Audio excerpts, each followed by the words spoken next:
চাওক আমি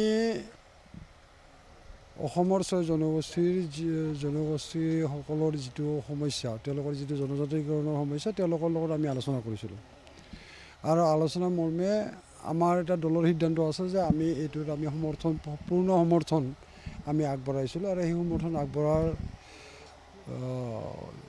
বাবেই আমাৰ দলৰ সভাপতি অতুল বৰা ডাঙৰীয়াৰ নিৰ্দেশ মৰ্মে আমি ছয় জনগোষ্ঠীৰ বিভিন্ন গোটসমূহৰ লগত আমি আলোচনাত মিলিত হৈছিলোঁ আৰু মিলিত হৈ আমি তেওঁলোকক আমি প্ৰতিশ্ৰুতি প্ৰদান কৰিছোঁ যে আমি এই বিষয়টো আমি দলীয় হিচাপে আমি আগবাঢ়ি যাম আৰু সেই সম্পৰ্কত আমি তাৰমানে ইয়াত বিধানসভা পাৰ্লিয়ামেণ্ট ৰাজ্যসভা লোকসভা আমি প্ৰত্যেকতে আমি এই বিষয়টো উত্থাপন কৰিম আৰু সেইমতে আমি ইতিমধ্যে আপোনালোকে দেখিছে যে লোকসভা আৰু ৰাজ্যসভাত আমি এই বিষয়টো আমাৰ দুগৰাকী আমি সাংসদ আছোঁ, এগৰাকী ৰাজ্যসভাত আৰু এগৰাকী মই লোকসভাত আছোঁ। আমি ইতিমধ্যে এই বিষয়টো আমি পাৰ্লিয়ামেণ্টত উত্থাপন কৰিছোঁ আৰু আমি ভাবোঁ যে এই সংক্ৰান্তত আমি আচলতে পাৰ্লিয়ামেণ্টত বা ৰাজ্যসভাত আমি লোকসভা বা ৰাজ্যসভাত আমি উত্থাপন কৰিয়ে আমি তাৰমানে ক্ষান্ত নাথাকোঁ। আমি এই বিষয়টো সংক্ৰান্তত আমি এই সপ্তাহত যিহেতু তাৰমানে অহা সপ্তাহত আমি এই বিষয়ে আমি ট্ৰাইবেল এফেয়াৰ্ছ মিনিষ্টাৰ তাৰপিছত হোম মিনিষ্টাৰকো আমি তাৰমানে আমি দুয়োগৰাকী সাংসদে আমি লগ কৰি এই বিষয়টো সোনকালে যদি নিষ্পত্তি কৰিব পৰা যায় তাৰ কাৰণে আমি তেওঁলোকক আমি আহ্বান জনাওঁ। ৰাজ্যসভাত যেতিয়া বিষয়টো উত্থাপন হৈছিল তেতিয়া এটা বিতৰ্কৰ সূচনা হৈছিল যে কংগ্ৰেছে এই বিষয়টোক ইমান গুৰুত্ব দিয়া নাই।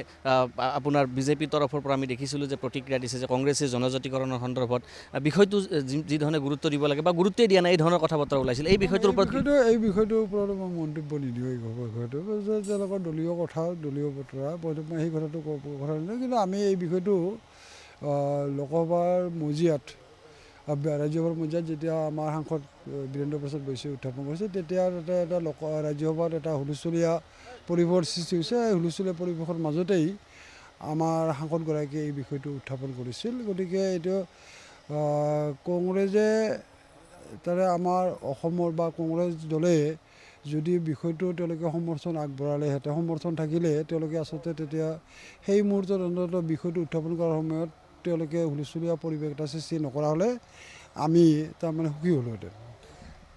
আমি কৈছোঁ যে ছয় জনগোষ্ঠীৰ জনজাতিকৰণৰ বিষয়টোহে আমাৰ মাজত আলোচনা হৈছে আৰু আমাৰ মাজত দলীয় মঞ্চত আমাৰ এইটোও আলোচনা হৈছে যে আমি ছয় জনগোষ্ঠীৰ ট্ৰাইবেল ST হোৱাটো আমি বিচাৰিছোঁ, কিন্তু এই কথাটো নহয় যে আমি যিসকল বৰ্তমান এক্সিষ্টিং যিসকল ST আছে তেওঁলোকৰ বিৰোধিতা আমি কৰা নাই আৰু তেওঁলোকৰ খৰ্ব হ'ব পৰাকৈ বা তেওঁলোকৰ ক্ষতি হ'ব পৰা কোনো ধৰণৰ ব্যৱস্থা যাতে এই ছয় জনগোষ্ঠীৰ জনজাতিকৰণ কৰাৰ পিছত তেওঁলোকে যাতে কোনো ধৰণৰ ক্ষতিগ্ৰস্ত হ'বলগীয়া নহয় তাৰ প্ৰতি আমি চৰকাৰক আহ্বান জনাম আৰু আমি ভাবোঁ যে যিসকল বৰ্তমান এক্সিষ্টিং ট্ৰাইবেল আছে তেওঁলোকৰ এই ছয় জনগোষ্ঠীক ST কৰাৰ পিছত তেওঁলোক কোনো ধৰণৰ ক্ষতিগ্ৰস্ত নহ'ব বুলি আমি বিবেচনা কৰোঁ। অসমত এতিয়া যদি চাওঁ আমি কোচ ৰাজবংশী আছোঁ। এই মুহূৰ্তত আমি অসমত বসবাস কৰা কোচ ৰাজবংশী দুটা ভাগত বিভক্ত হৈ আছোঁ।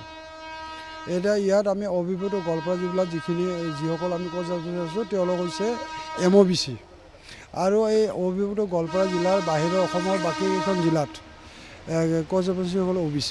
ইয়াত বৰ্তমানো দুভাগ হৈ আছোঁ আৰু গ্ৰুপ অফ মিনিষ্টাৰ্ছৰ যিখন কমিটিয়ে তেওঁলোকে প্ৰতিবেদন দাখিল কৰিছে তাতো তাৰমানে আমাৰ সেই অনুপাতে সেইটো ফৰ্মুলাতে তেওঁলোকে আগবাঢ়িছে।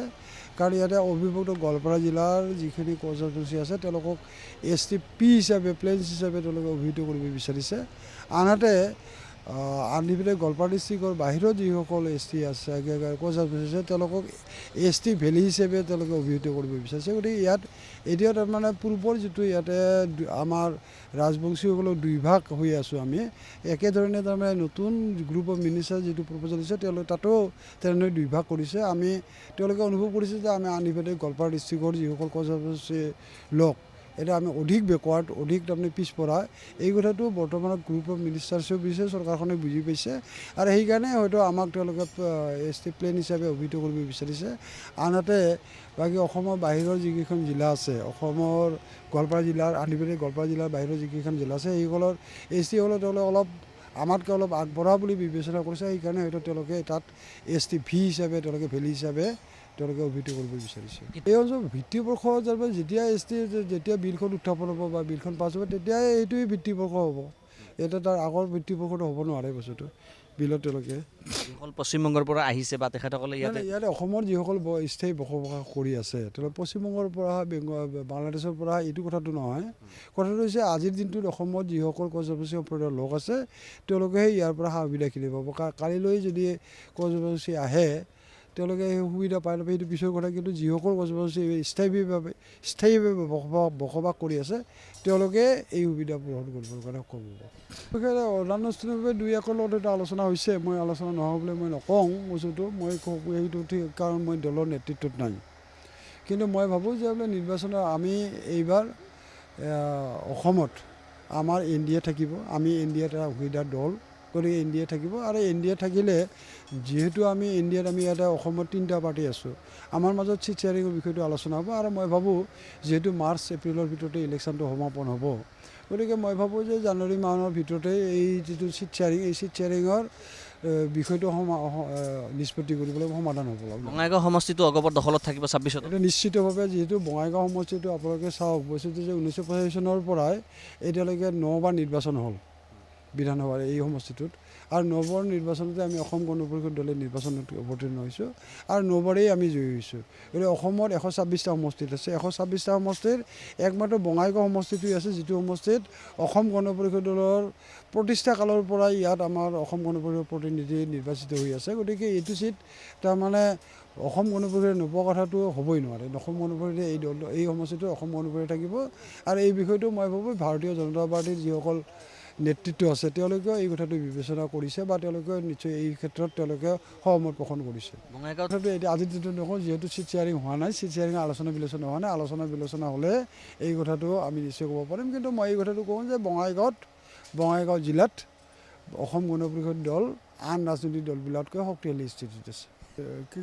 বিলাচীপাৰা যোৱা নোযোৱাটো বস্তুটো মই আজি আপোনালোকৰ প্ৰথম কৈছোঁ, ভূপেন ৰায়ে বিলাচীপাৰাত যোৱা কথাটো অহা নাই। কিন্তু তেওঁ এতিয়া অভয়পুৰীত তেওঁ অৰ্গেনাইজ কৰি আছে, তেওঁ সংগঠন কৰি আছে। অভয়পুৰী সমষ্টিত অসম গণ পৰিষদৰ শক্তিশালী স্থিতিত আছে। গতিকে নিশ্চয় পৰৱৰ্তী পৰ্যায়ত আমি যেতিয়া চিট শ্বেয়াৰিঙৰ বিষয়টো আলোচনা কৰিম তেতিয়া নিশ্চয় এই কথাটোৱে গুৰুত্ব পাব।